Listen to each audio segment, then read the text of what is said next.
Wei of Gita has a question. Wei, could you come in?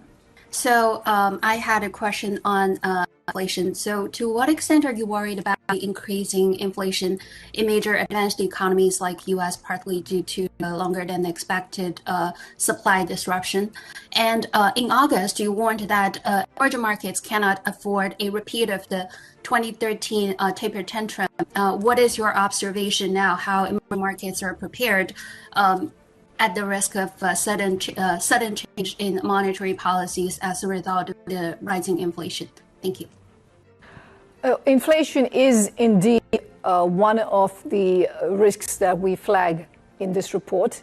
We have seen inflation go up substantially in many countries, but again, I do want to highlight that this is not a uniform worldwide phenomenon. There is heterogeneity in how much inflation has gone up in different parts of the world.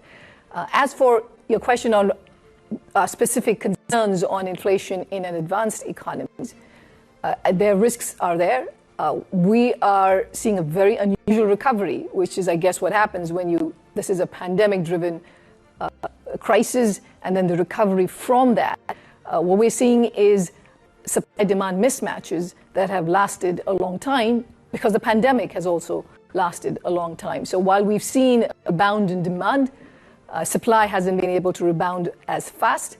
That combination has led to high levels of inflation. We're seeing that in commodity prices, but we're also seeing that in supply chain breakdowns.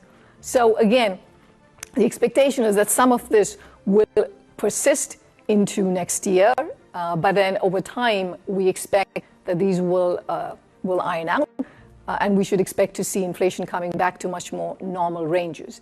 But again, I'm just going to emphasize that there is tremendous uncertainty. We have never seen a recovery of this kind, where you will have shortages in the labor market at the same time that you have high levels of unemployment, the fact that you have ports that aren't able to offload container ships.